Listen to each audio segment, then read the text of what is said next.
Hello, human peoples. You're listening to the podcast network of Gamefully Unemployed. To support us and gain access to great exclusive podcasts like Fox Mulder is a Maniac, Tom and Jeff Watch Batman, Star Trek The Next Futurama, and our latest show, Spiel Boys, head over to patreon.com/gamefullyunemployed. We do game streaming, movie nights with our patrons every Friday night, and you can even commission your own podcast about anything you want. Literally anything, within reason, and we have to do it.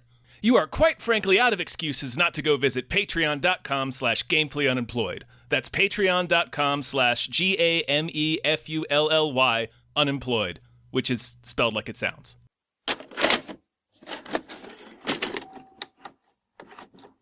Moonfall! Hey, hi everybody. Moonfall! It's the moon! And it's falling! It's the Somebody moon. tell someone! My name is David Bell. My name is Tom Ryman. What are we going to do about the moon? And we just watched Moonfall. I've made a shocking discovery. I need you to get me in touch with NASA immediately. Well, NASA and I aren't really on speaking terms these days. Oh, that'll change. When you tell them that the moon is out of orbit. Oh. It certainly was a celestial body that fell from the sky. Oh, Tom, I've been waiting like over a year for this movie. Yeah, since it was announced. Yeah. And I just want to say right away, if there's like a reverb for my voice in this podcast, it's temporary. Don't worry about it, everyone. I don't think they're worried. They're thinking about Moonfall. Honestly, there are bigger fish to fry right now. The moon is falling. The moon is falling. Yeah. They can worry about that echo later. Yeah. Listen, spoilers, folks. Spoilers for Moonfall. Yeah, we're gonna we're gonna break this wide open. Yeah, we're gonna ruin any surprises that the film Moonfall may have had in store for you. We really are. And it does have surprises in store for you. Yeah, there's a few surprises. Yeah. Yeah. Where do we even begin? I kind of just want to go through the plot. Where to even begin? All right. If for somehow you've been living under a moon for the past year and a half. I mean, we have. Well, we all you know, have. to the just right underneath the moon, so like its force of gravity prevents you from hearing things.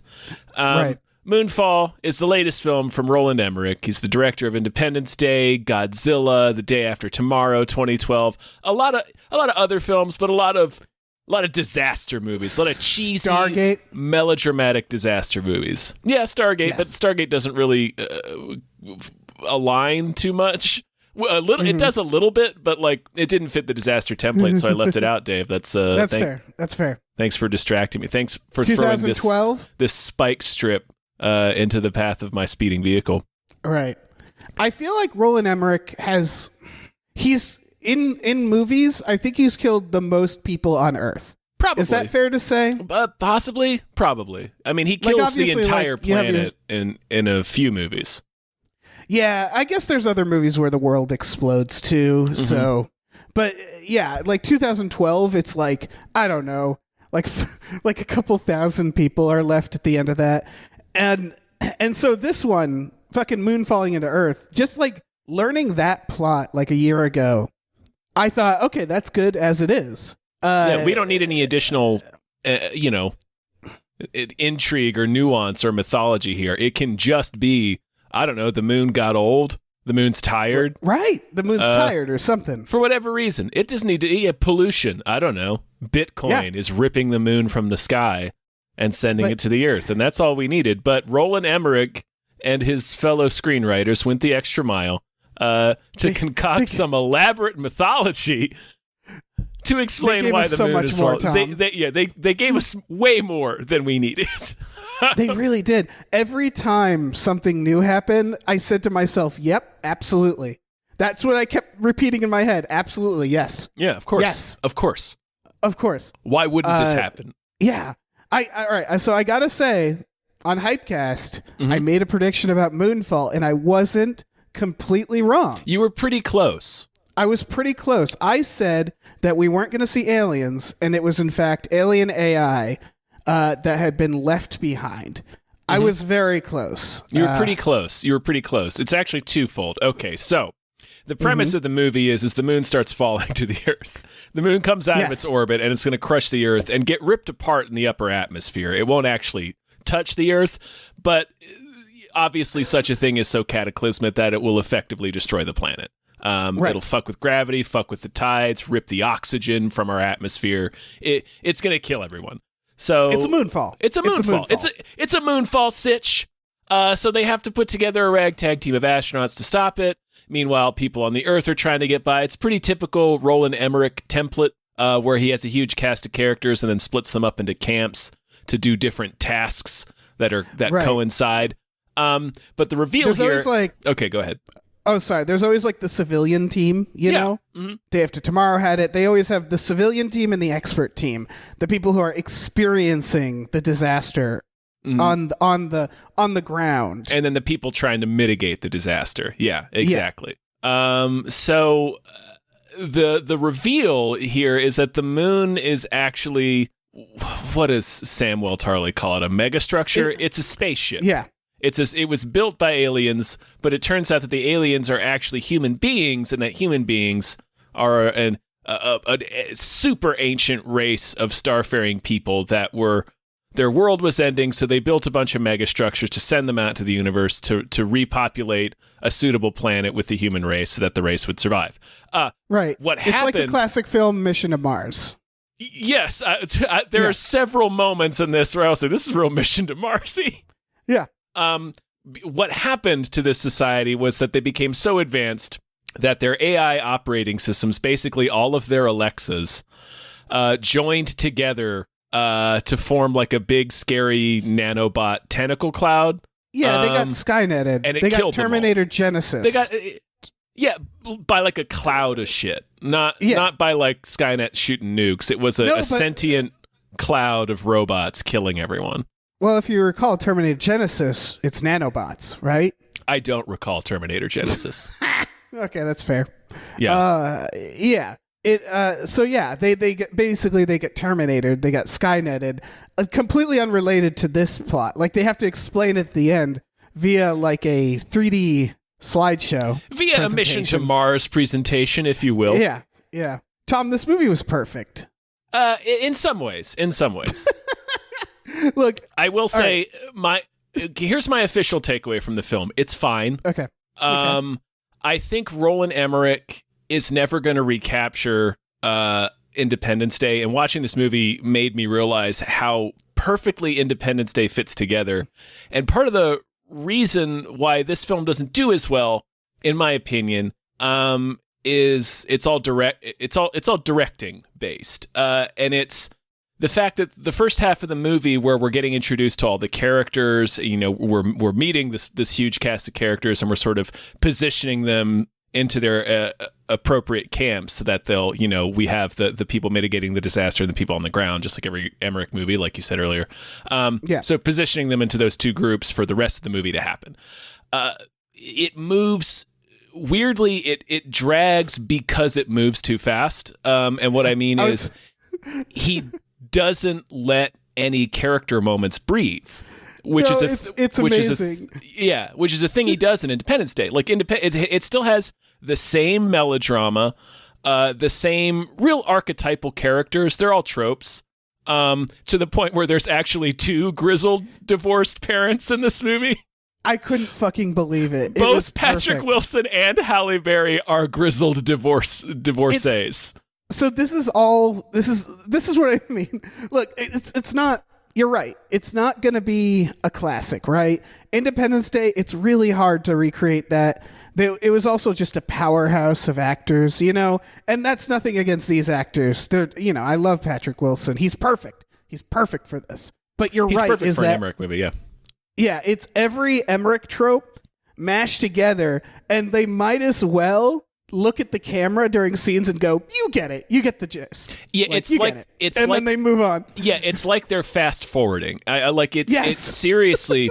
Even though it's the first hour of the movie, like all of the moments, all of this these character moments move by so quickly that we never get it. The movie never endears itself to you the way that Independence Day does. Like, we don't get the stuff like Will Smith's relation, like he wants to be an astronaut. He's got his buddy Harry Connick Jr. He's got this relationship with Vivica A. Fox and her son. We don't get Jeff Goldblum, who has this relationship with his dad and his ex-wife, who now works in the Oval Office. So we don't get Randy Quaid, his whole situation, his estrangement with his kids, and how he's kind of a laughingstock. Like, we get all those same tropes and archetypes of characters, but he doesn't let the moments breathe, so they never stick. Yeah, there's just too much moon to fall. It's moving too fast, which sounds insane for a movie that's 2 hours long and it has an hour of setup, but it moves too fast. It's like it's on fast forward until we get to the second half of the movie. I agree. That's my primary complaint. Yeah. Yeah, I agree. It needed a third hour. I would have watched this for 3 hours. I would have watched a 3-hour Moonfall. Absolutely. Just another Independence Day is what, 2 hours and 20 minutes? Just another 20 minutes in that first half. I honestly would have done it, yeah. To let that shit breathe so that we My favorite. Yeah. My favorite character is Donald Sutherland. Yes! Yes! Yes! He is in one scene. One scene! He's introduced sitting at his desk, loading a gun with a single bullet. Yeah. Halle Berry, he's just in like the NASA basement. He's in a secret NASA warehouse full of their alien secrets. They never explain who he is. No. He doesn't even get a name. He doesn't. And Halle Berry breaks in for one scene, and all she needs is exposition. And you could have done like videos, but instead he shows up, tells her everything, and then just leaves to go presumably blow his brains out. Okay, and that's it. This is what happens. He shows up, gives exposition, and kills himself, and he's done. Yes. Okay. I want to emphasize this. I want to underline this. So what happens is Halle Berry gets this warehouse. Her ex-husband is a general. I can't stress enough that there's two grizzled divorced storylines happening. It's incredible. So fucking good. Like, they reveal Patrick Wilson at first, where it's like, he's like a grizzled, disgraced former astronaut. He's a drunk. He has an estranged relationship with his son and his ex-wife. I'm like, yes, perfect. And then they do all the stuff. And then a little bit later, they reveal that Halle Berry is also divorced, and I'm like, hell yes. It's Roland Emmerich, baby. Yeah. So anyway. So she gets to the warehouse where her ex-husband sent her to find the answers, and that's where they kept all the information about, like, they've known for years that the moon was a spaceship or whatever. So we see in like as she's getting there, it's intercut with Donald Sutherland at his desk putting together this revolver and loading it with a single bullet. And then it cuts back to her going through the files. He wheels in from down an absurdly long and dark hallway in this motorized wheelchair. He just wheels in, stops amidst the shadows of the hallway. Like, he doesn't even wheel all the way to her to deliver his exposition. And then when he's done, he says, I have some pressing business on my desk to attend to. Yep. And then he turns around and wheels away down the hallway back into the darkness. And that is it. That is all we see of Donald Sutherland. It's so good. It's like Donald Sutherland was like, I'll do it, but I don't want to stand up. And one setup, just one camera setup, maybe two. It's clear he was never even in the same room as any of the other actors. So perfect. Like, they clearly picked his stuff up, I don't know, in a couple hours on the weekend. It's baffling, and I love it. I already said it, but I want to say it again. He doesn't even have a name. He just wheels in. To say exposition and then wheels away to blow his head off. And he does. Oh my God. Incredible scene. Incredible. It's all the stuff. The audience I was in was laughing. Not during the action, but just during the dialogue scenes. Everybody was having a fucking great time. Yeah. It was so much fun. Yeah. Because it was like we all got to get together and see, like, the beauty is, like, you see it all working itself out, right? Into this very dumb conclusion, and the gymnastics they have to take to be like, okay, we're going to send these 3 people into space. How do we even do that? And it's like, we have to have a ragtag NASA team. We have to have the head of NASA just quit. Yeah. Remember he that? Fucks Where off. The head of NASA learns the moon is falling. He gets up and he calls his family and he just goes, I quit, and leaves. Yep. And gives Halle Berry his badge. Basically, and that's how she gets access to Donald Not Sutherland. even basically. He literally hands her his badge. Yeah. And he says, here, you're the director of NASA now. Yeah. It's perfect. And then by the end, everybody's just fucking off because no one knows what to do. So they're like, well, we have this space shuttle and there's 3 of us. You want to go up there?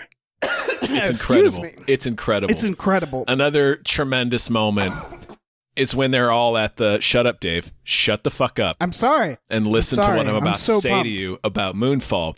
Is when they're setting up the space shuttle. But the moon is getting too close, right? So gravity is ripping up. There's a huge gravity wave, they say, is about to hit them. It's pulling the sea back and up into the air. People can float. And so one of the engines on the space shuttle gets cracked, so it's fucked. Like the mission's done. Halle Berry sends everybody home. She cancels the mission and sends everybody at the space station home. We see them all leave. And there's this whole thing about, we don't have we suddenly realize that like the gravity, the increased gravity of the moon will possibly pull the space shuttle the extra little bit of distance it needs to clear the atmosphere. So maybe having one of its engines busted won't make a difference. Maybe they can still do it with this Hail Mary thing. But the whole crew is gone. She has sent everyone home. So Patrick Wilson's like, how am I supposed to fly the spaceship? I can't do a takeoff by myself. I can't drive the shuttle by myself. So she's like, okay, I'll go with you. I'll be your navigator like we used to. They're old astronaut buddies, which we'll get to that. There's a prologue where they used to be on the same astronaut team. And they have Sam Tarley go with them to be their like math guy. And she has 2 guys in the control room who will monitor things as they take off. Everybody else has gone home. And they make a point of it like 2 or 3 times. The very next scene, we see an entire team of people strapping Patrick Wilson into the space shuttle. Right, and it's like, I feel like one of those people is probably more qualified to go up. But it's like they make this whole to-do about how there's nobody left to do anything, and then there's still like a team of 6 people to get them. It's like they wrote. It's like they invented a way. They wrote themselves a reason why like only 3 people would be on this mission. And, it's like, okay, like we accept it. But they couldn't reconcile the fact that 3 people cannot strap themselves into a space shuttle and shut the space shuttle door and get everything ready to go. So they had to just have this crew appear. They could have had the guys at the computer. They could have had the guys at the computer do it too. They could have. Oh, it's perfect. So I want to talk about Patrick Wilson because it's part of. All right, so he's Evergreen statement. Yes. So it begins with him in space with Halle Berry, and they're joking around, and he sees this nanobot swarm, which we learn it goes into the Dyson sphere that is the moon and wraps itself around the star that's powering it. And that's what's causing the moon to fall out of orbit. It's doing it because it wants to kill all humans. So it figures, okay, I'll blow up the moon and Earth and double whammy. Yeah. And it's like, sure, fuck it. Bing, bang, boom. The point is he sees it. It kills his partner in space, and then Halle Berry gets knocked out. And so he has to land the damn shuttle himself with no power. And so the premise is that NASA disgraces him. They cover it up. No one believes him, and he becomes a grizzled alcoholic, right?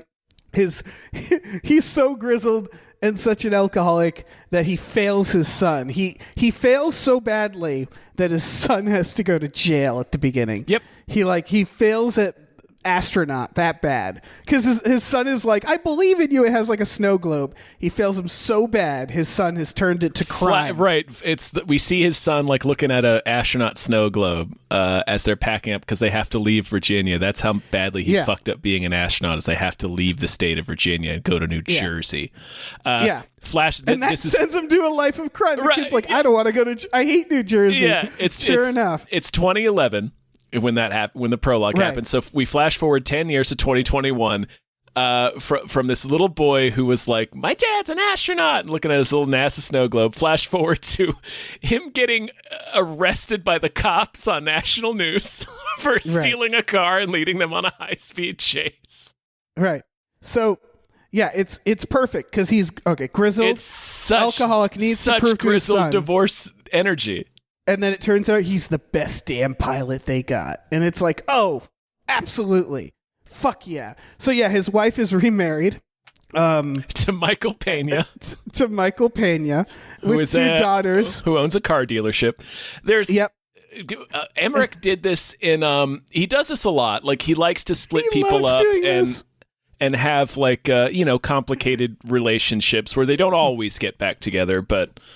so he likes to... my favorite version. Yeah, he likes to play with that. But, like, in this movie and in 2012... he splits the main character from their spouse and has them get remarried to a guy who is like combative at first, but as the movie progresses, you're like, oh no, he's actually not bad. They just don't get along because they don't like each other, for obvious reasons. And he's actually a good guy. And then eventually the stepdad helps save the day and then just dies horribly and people barely mention him afterwards. 2012 does it too. Yeah. It's the ultimate. It's like, you fucked up in a fucking Roland Emmerich film when he's like, I'm gonna fucking widow you. You're gonna get widowed. And that's what happens. And yeah, at the end it's just like, where is he? And she just kind of shakes her head. She shakes her head. Oh, that's a shame. And then they move on. That's so the only time they mention dead Michael Pena. Yeah. It's one step better than 2012. They do not mention the dead stepdad. If I remember correctly, they do not mention him again after he dies. Yes. And it's perfect. It's so funny because they have this family separation where it's like they had the two daughters, which I believe was Michael Pena's, right? Yeah. Yeah, and so there's two sides of the family, right? There's like the brother that was Patrick Wilson. There's the son that Patrick Wilson and his ex-wife share, and then she has two daughters with Michael Pena. And it's just this moment at the end when they're all very Independence Day. They're all just standing there outside looking at what's left of the moon. And there's just on that side, it's like, me and my son, we love each other. And they're like, yeah, we did it. And the other side's like, you're orphaned and you're a widow. Yeah, that's what you get for divorcing Patrick Wilson. Yeah. That's what you fucking get. It cuts your family's ruined. It's Patrick Wilson and Halle Berry. Halle Berry with her son, reunited with her son. Patrick Wilson reunited with his son, and they're smiling. They're like, we did it. And they're looking at each other being like, we make a pretty good team, don't we? Yeah. And then it cuts over to Patrick Wilson's ex-wife and her two daughters who are just grieving. Incredible. And that's the last that's the last image. Like, that's the last time we see them. It's great. It's everything. It's everything. It's so aggressively Roland Emmerich. And like, I don't know. This style, I don't know what the kids think of Roland Emmerich, right? Because this is very much of our generation. Is like we grew up with the good stuff, right? The good shit. And then we've been sort of, this is very like, it's so Roland Emmerich that it's not as good because he's injecting so many tropes, right? We haven't even talked about the Highwaymen, that like the moon's falling. So like the B team, I love these fucking guys. Yeah. The B team is, okay, so the B team is all the children of the astronauts. And the experts and stuff, right? Yeah, it's Patrick Wilson's kid, it's Halle Berry's kid, her Chinese exchange student who is living with her. That character is fun. Yeah. And so they're all together. Yeah, they're all together. Yeah, they're driving to Colorado to go like meet up with Halle Berry's ex, who's like big. He's a top military. He's a general, so they're driving across the country to like Colorado, I think, to get in some bunker that he's with all the other military brass. And his bunker adventure. We have to talk about that as well. So the moon is falling. They're in the middle of fucking nowhere. Like they're in the snowy mountains. And there's just highwaymen. Like there's just a stopped car and these guys who are like, we need help. Yeah. And then they hold them up and steal their car and leave. Lord knows why they need the car, because their car also works. Yeah. Like, they take all the vehicles. So it's like, why were they even out there doing that? I don't know, because they're maniacs, I guess. Yeah, they are. And then they spend a lot of the B story having to deal with these guys. And again, it's one of those like, yes, absolutely moments where it's like moon's falling. Everything's like the gravity is fucking up. Things are flying in the air. Also, there's a high-speed car chase and gunfight. Why? Because it's fucking Moonfall. It fucking rules. There's a moment. So, oh my gosh. So they're in this high-speed gunfight with these highwaymen. The road separates in front of them because the moon is so close that it's destroying gravity. It's just ripping things up into the air. So they make this sick-ass moonfall jump with the help of the moon's gravity, and they clear it in their car. And the highwaymen try to jump it, and they don't. And they smash into the side of the upraised highway and just explode as the moon is ripping shit up around it. And I just I like stood up in my seat in the movie theater. It's perfect. It's perfect. I was like, yes. It's so fucking weird. It's incredible. I love it because why not? That's why the not? thing about why not give us highway? There would be some crazed highwaymen who are just like, finally, it's the end of the world. I'm gonna go nuts. There would be people like that. Right. I don't know why they would be there. I don't care. The I'm so glad that they're there. But it's definitely what I love about Emmerich's sensibilities is that he looks at a scene and he goes, well, why not add more? Can we add more? Can we cram more? Can we add more? Can we add a little bit more? That was one related. This all is contained within my complaint about the film that I lodged earlier. This is sort of part of it. Weirdly, and I wonder if you got this sense too, like the disaster elements are weirdly muted for like the first half. Like we don't see much like global disaster. Right. In this. It's sort of yada yadas over it. We're just told that there's been a lot of disaster and the world's in a state of chaos. And then we start to see it on the ground. So whereas in Independence Day, for instance, like he showed us the aliens blowing up the White House, blowing up Los Angeles. He showed us all that stuff. It's like this movie kind of yada yadas over that, where we just see the aftermath of it, which is weird. Yeah, it's definitely the weirdest part of this movie. I actually didn't mind it, only because this day and age, it's just like, I don't know, I've seen it a million times. So like it shows enough. It has one tidal wave sequence, which that has some nice practical effects of the water with Patrick Wilson. But it's kind of late though. It's kind of late though. You know what I mean? Like, it's like the disasters have already happened. We're just seeing like another tidal wave happen. Yeah. It's so strange. It's a very strange move. For a Roland Emmerich disaster movie. Yeah. And yet he crams so much in it. He does, This is also part of his problem, is that when you go back and look at Independence Day, they don't cram too much in it. Like they actually do keep it fairly simple, right? Like there's still a lot. There's still a lot. I guess what I mean is that like when Will Smith is going in the desert, right, and he's dragging the body, he doesn't get stopped by highwaymen. Like there's no like non sequitur like, and now this. You know what I mean? Like it's all kind of driven around the aliens and stuff.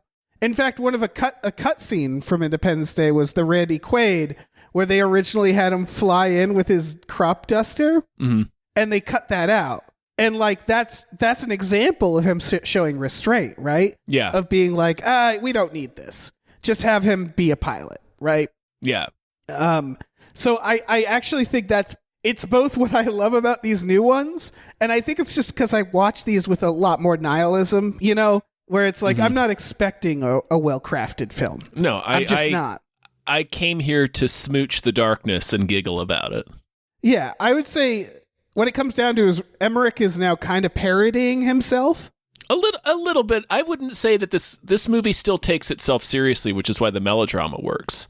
Yeah, and it's why why the film works for me is that there is no camera winking. No. There's no. It reminds. You know what it reminds me of is like an old like 50s Godzilla or whatever. You know, like where it's out of its mind and everybody's dead serious. Yeah, and that is the charm of Emmerich. and he's like the only person who makes those movies anymore, or like makes them this well. So like I hope people still enjoy them for that reason, you know? Yeah. Like he must know his stuff is campy as shit. Yeah, I think he's aware of it. Everything I've read, every interview I've read with him, he's a lot more thoughtful of a filmmaker than people might expect. I think actually go ahead.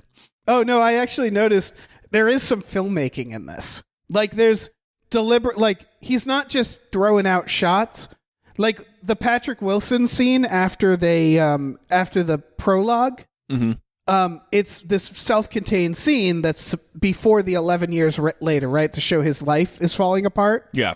And did you notice that sequence begins with doors opening? It's darkness and doors open and reveal the house, and it ends with the kid packing and the doors and the thing closing on the camera. So like that's a deliberate idea. A visual idea of like just having this self-contained scene, and it's like the doors are open and now his life is everything shut on him.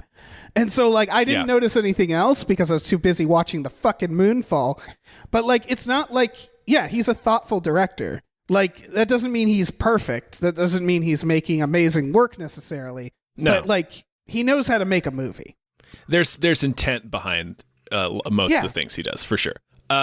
And yeah, I was going to say that I think he must be aware of it, but he's not. He's resisting self-parody. Like he's both. I think he's aware of what he is and like kind of like how his movies are sort of memed, but he's not going into full-on self-parody.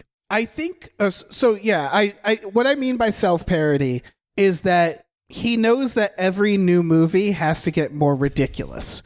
And it's like everybody in the movie, he knows all the actors, everything has to be very serious when they deliver their lines. But like, I imagine people know, like, when they say lines about like they're gonna attack the moon, the U.S. is like they must yell cut and everybody must laugh.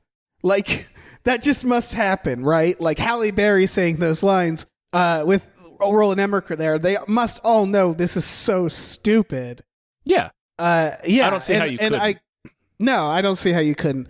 And I think it's just this wanting like to cram as much in is the parody part, where it's like let's make it we have to make it wilder and wilder every single time. Every new movie has to do something where it's like I can't fucking believe it, because otherwise what are we doing? You know.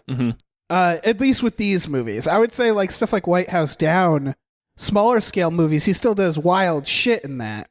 Yeah. But those can be a little more focused, I guess. Well, your expectations are different for those kinds of movies. Yeah, I'm not when like the White House Down, I'm going in with an entirely different set of expectations than I am for Moonfall. Right. And I do think people's expectations for this and what they might be more disappointed about is I think they thought, oh, he's going to make the biggest of disasters. But he kind of already did that with 2012. Like you can't really... Like, he kills the entire world, except for a handful of people in that movie. I mean, he also kills them all in The Day After Tomorrow, right? Doesn't most of the world die in that movie? Only the top half. No, only the top half. Oh, okay. That's what happens, is we actually, in an ironic twist, as they point out in the movie, we have to flee to Mexico in that. And Mexico doesn't want us. Because we suck. That's true, we do. Yeah. And so, like, yeah, it's just the northern hemisphere, and that gets Day After Tomorrow. It's he always finds ways to have that injecting of hope, which is why I think 2012 is his most devastating one.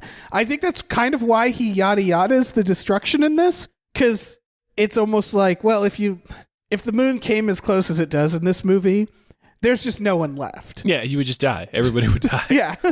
So, like, it's just like you have to just not show it. Because if you show it, what you're showing is everybody die. And so they wanted, like, they always want that little ray of hope, which is, I don't know. That was my biggest disappointment with 2012. I just wanted him to kill everybody because I thought that would have been really funny. He just about does. He just about does, yeah. It's a couple of people on a few arcs in the ocean. That's it. And then they have a line at the end where they're like, we found some land. And they're like, yay, we're going to go to that land. And then the movie ends. It's like, yeah, everybody's dead. We're gonna fuck. 2012. Yeah.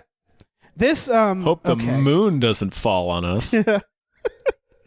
Oh my god. So Patrick Wilson's the best damn pilot they got, because as we learn, the nanobots attack anything that's both electronic and organic, in that something with power that also has humans in it. That's, I guess, the rule of this thing. It seems to be slightly more complicated electronics because they can use flashlights and stuff, and that doesn't bother it, but it's when they turn on like systems.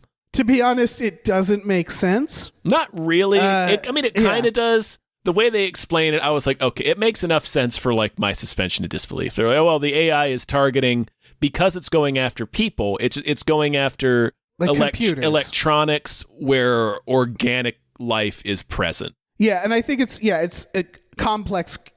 It's just funny because after it goes after the shuttle, they're just like, we're gonna take the rover, the lander in, and that's just like they just have all the electronics on. Pretty much, them. Yeah. They're just kind of flying around in there.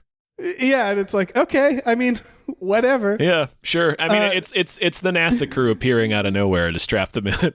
It's just like, all right. Yeah, it's like fucking fine. But whatever. And, they don't dwell on stuff like getting to the moon and coming back. No, because luckily the moon's closer. They get there pretty fast. Yeah.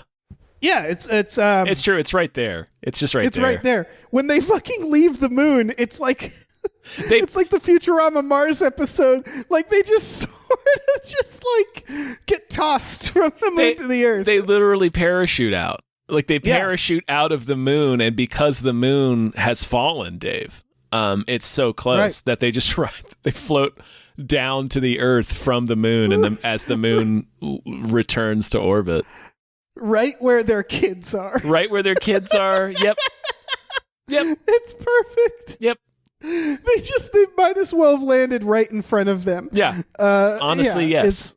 It's so good. And then, God, we haven't talked about the self-sacrifice, which I found. So this is. Yeah. So we talked about Patrick Wilson's characters. He briefly they touch on he blames himself for his friend's death, which even though no idea why he blames himself. Nobody would. No, like what could he have done? A fucking alien swarm of demon electronics came out of the depths of space and destroyed the entire mission. Like what could you have done? What amount of training, what amount of management classes would have assisted you in saving your fellow astronaut from that cloud? It's like there's nothing you can do. He's literally just like, yeah, my friend was killed by nanobots in space. And it's my fault. I blame myself. Yeah. Why? What were you going to do? And so grizzled alcoholic got to win back his son. He bails his son out of jail to save the Earth. That's like the exchange. So that's his storyline. And then we have, we kind of covered Halle Berry's. I got to talk about her husband. Her husband's they're about to nuke the moon. Beautiful maniac.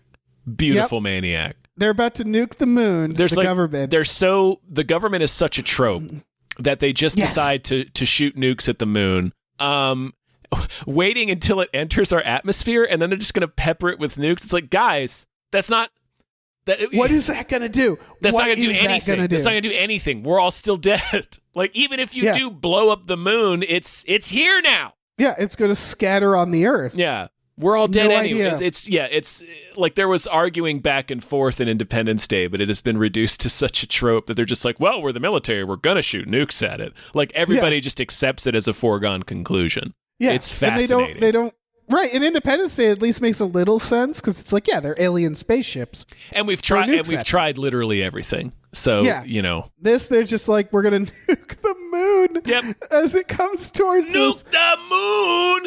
And so they have to do the two keys thing. Yeah, and Halle Berry's ex-husband is one of the key guys, and the other general, who's just very general, turns his key and he does it, and he goes, no, I have faith in my ex-wife, which everybody in that room, someone should shoot him in the head. Yeah, like the moment he's like, no, I think my ex-wife is gonna save us, I would nuking the moon, not a good idea either, but there's no good ideas here. I was this scene where he holds the whole war room gunpoint and he's like, no, I'm not gonna send those nukes.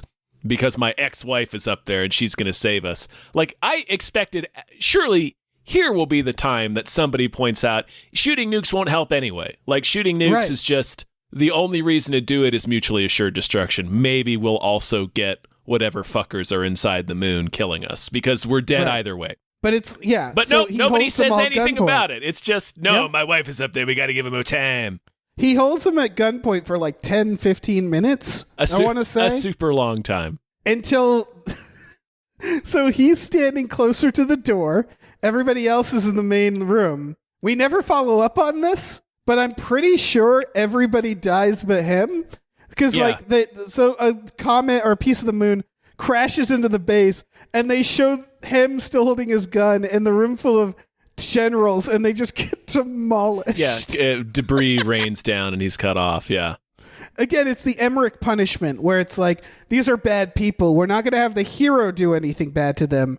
Just life will do something bad to them. Yeah, the universe Michael Pena will suffocate because for some reason it didn't occur to him that him and his daughter could alternate the oxygen tank. Right? Yeah. Like, she runs out of oxygen. His daughter runs out of oxygen, so he gives her his oxygen tank and just stays there to die. And it's like, you guys can pass that back and forth. Yeah. Like, there's no reason you can't do that, but whatever. Yeah. It's very silly. It's very silly. We haven't, but speaking of self-sacrifices, so what's his name? Sam Tarly. Sam Tarly. Thank you. I don't remember the actor's name.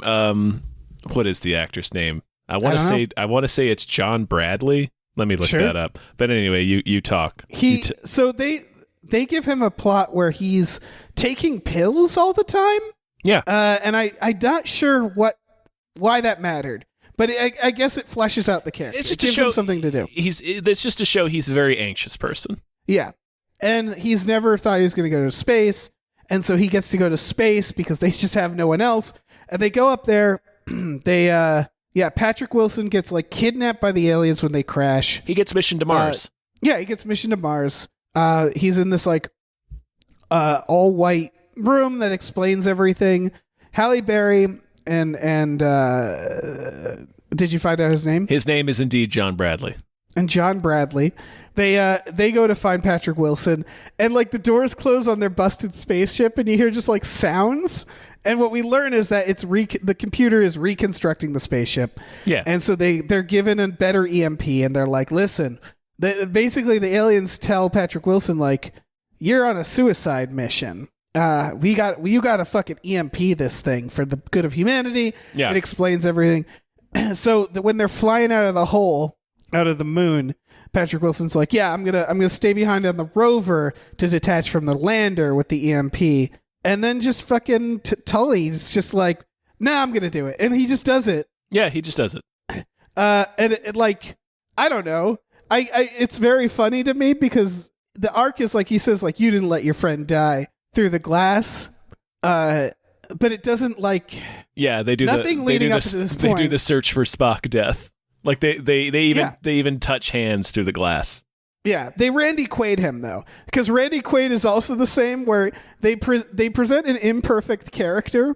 Like Randy Quaid's an alcoholic, but he has like 2 kids. Like he had a lot to live for, and then they just have him go, fuck it, and kill himself. He has 3 kids, Dave. 3 kids. Yeah, who need him? Yeah.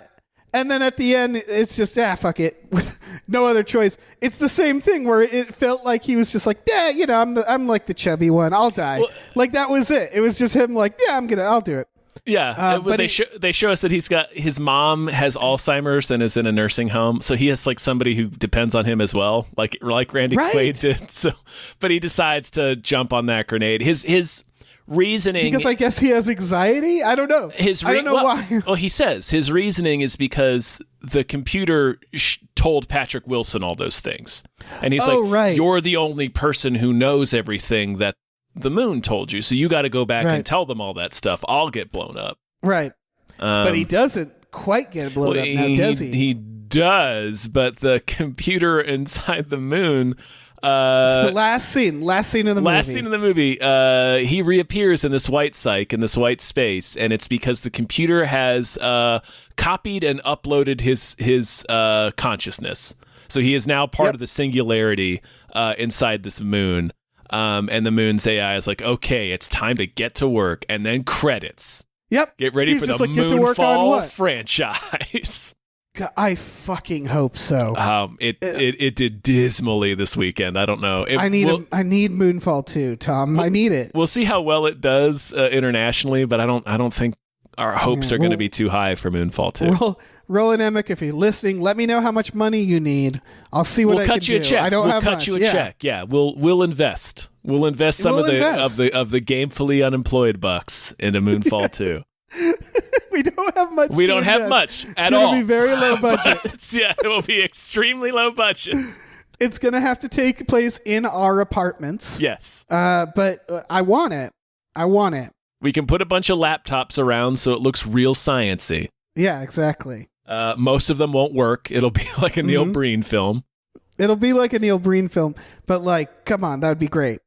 Yeah. Holy shit. Moonfall. I feel it'll be like a Neil Breen film with Patrick Wilson in it, and I really want to see that. I feel like there's so much more to talk about. There's so much more film. I'm sitting here searching my brain like, what did I miss? It's Moonfall. There's honestly, it's the film of the year. It's the film event of the year. There's too much. There's too much. To be honest, we haven't talked about the pothead who's right. Yeah, who like guesses who's right about them having gardens inside the moon. Mm-hmm. We could have done a whole podcast. An Elysium sitch inside that moon. Yeah, we could do a whole Elysium. We could do a whole podcast on series. Donald Sutherland. We could, yeah, we could really mine that for all of the precious metals it's worth. But just go watch it. Just go watch Moonfall. Yeah, I mean, there's no okay, so the only thing I would say, and I didn't personally miss this, it got bad reviews because fucking of course it did. It would be weird if it got good reviews. That's not why we watch Moonfall. The one thing I'll say that some people might be disappointed about is what we already touched upon, which is that there's not that much worldwide city destruction. They just don't do it in this one. Yeah. And so I think that threw a lot of people off. I do think that's going to weird people out. And the first half drags for all the reasons that I explained earlier. Yeah. Personally, I literally had a smile on my face the entire movie. Once I realized what this was, because I think what it comes down to is if you get off on like stuff like, Geostorm, stuff that's just filled with cliches, that is just this, like you have to like the cheese of this, right? And it's you have to like, what you need to like is the scenes between the destruction for Roland Emmerich, which I personally like. Because what Roland Emmerich loves to do is he gets a bunch of actors and he goes, okay, you're this stereotype, you're that stereotype, you're this stereotype. Everybody knows what you are. We're going to explain what you are in 30 seconds, right? Oh, less than that. Because that's just, but yeah, less than that. Yeah. Roland Emmerich to me is the not mean Michael Bay. Does that make sense? Totally. Yeah, I don't like Michael Bay because he's mean. He's often very, he's racist or homophobic. His movies are generally mean-spirited, yes. Yeah. But it's the same principle. It's the same storytelling principle, which is like, don't think about it too hard. And it's sometimes impressive to see those gymnastics. Yeah. Or to see the boldness of how blatantly bad the storytelling is. For example, I can't fucking believe Donald Sutherland in this. I can't fucking believe it's that. Great. It's Oscar worthy. They need to invent a category for that. That is the boldest exposition and use of an actor. He's basically Woody Harrelson character in 2012. Woody Harrelson had more consequence and scenes. Say, yeah. Except it's like they might as well look at the camera and go, you get it. Like, he's the exposition guy who's kind of wacky, and then he dies. But in this case, he just shows up in one scene and then blows his brains out. Yeah. wheels away to go blow his head off. We don't Incredible. we don't even see it or hear it. We just know that's what he's going to go to. Yeah. It's such a blunt force instrument. It's a triumph. It really is. Yeah. It's like, so there's another movie coming out this weekend, which I'm excited for. This is like the weekend of the summer, even though it's not summer. Jackass, the new Jackass. Yeah. It's almost the same principle of how they handle comedy, which is like put a man in front of a bull, and that's funny. And it is. It is. It's funny. It is undeniably funny. Yeah, it's the same with Roland Emmerich and exposition, which is like, it's just a fucking bulldozer. Just like plowing through. It doesn't fucking matter. It's not going to stop. Doesn't matter if it doesn't make any sense. Mm-hmm. It's so much fun. I love that they fucking wrote a shuttle that says "fuck the moon" on the side. Yep. Incredible. It's just incredible. Perfect choices being made throughout. Yeah. So I don't know. Yeah. It's Moonfall. Just fucking watch it or don't. I don't care. But be joyful and watch Moonfall. You're totally right that the first half drags. Yeah. It just didn't matter to me. No, it's certainly not when the second half starts. You're like, this is the real shit. Like this. Right. Yeah. And the explanation, oh God. It's so good. It's just so... It's so good. Varsity gibberish. Yes. Varsity gibberish. Mm-hmm. Love this. This is skilled, expert gibberish. Mm-hmm. It's such broken storytelling, but broken in a fascinating and skilled way. Right. It's because he knows the tropes. He knows like the same 5 tropes. Yeah. And he uses them. Yep. Like you said, He's got two grizzled, divorced characters. The moment they showed him, Patrick Wilson working on a car, drinking beers, riding his motorcycle, and he's just like grizzled, disgraced astronaut. Yeah. What a character. What? Reveal his shitty caveman son. Did you notice his son looks like a caveman? He does. This is fucking Cro-Magnon teen. He looks like he kind of looked like the Beast after when he becomes a human. Yeah, like Nicholas Hoult. The Beast. From the movie, from the cartoon. Yeah. He did a little bit. Yeah. Yeah. God, the moment that happened, where they're like. Turn to channel 6 and there's a car chase and she's like, "It's your son." I was like, oh my God, he failed his son into crime. He's such a bad astronaut that his son turned to crime. The worst astronaut. Oh, he sucks at being an astronaut. How are you that bad at space? You're so bad at space that your son is on the news stealing a car. He's getting evicted by the stereotype landlord too. Yeah, the landlord. Yeah, his landlord might as well have been Mr. Chickadance from Ace Ventura. It's just landlord character. It's so Emmerich, Mr. Ditkovich from the Spider-Man movies. Right.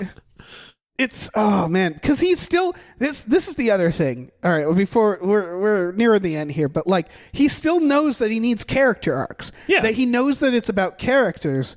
He just doesn't have the time.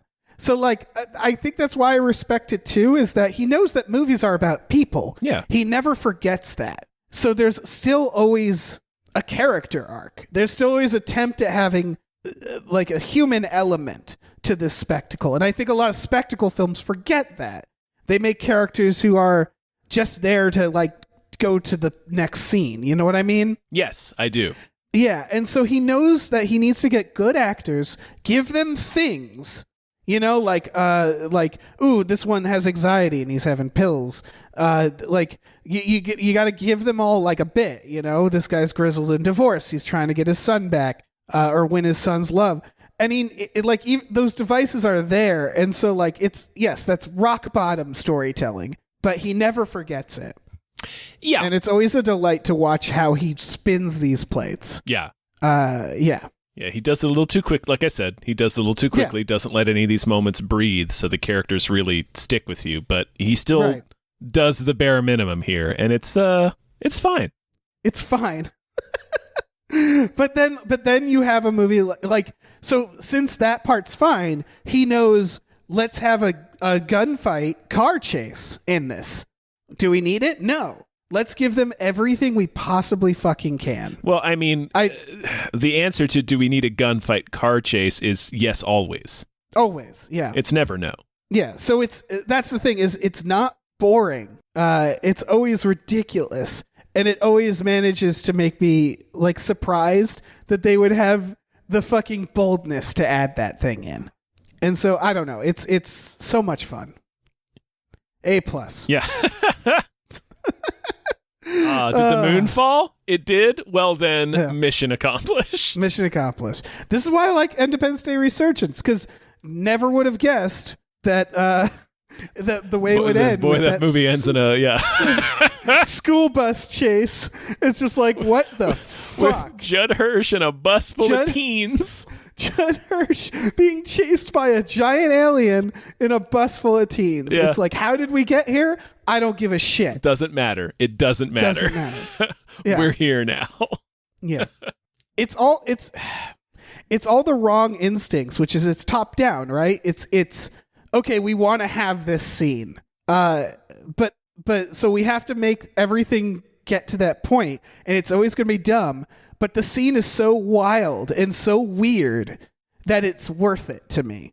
I don't know. I love it. Yeah, I'd agree with that. Tom. Yeah. Yeah. I know. I understand, okay. Dave. I know you love it. Yeah. I know it's important to you. Yeah, I think so. I think that's all set. Holy moly. Go see Moonfall, folks. Yeah, go watch Moonfall. You freaks. Yeah. Also, tell them some stuff, Dave. I was going to say, also check out our Patreon, patreon.com/gamefullyunemployed. You go there, you find exclusive podcasts for $5 a month. You get access to Tom and Jeff Watch Batman, Fox Mulder is a Maniac, Star Trek The Next Futurama, and Spiel Boys. Those are all on there for just $5 a month. For a little more, $10, you can watch movies with us every Friday night. You better believe we'll watch this the moment it comes on streaming. So, yes.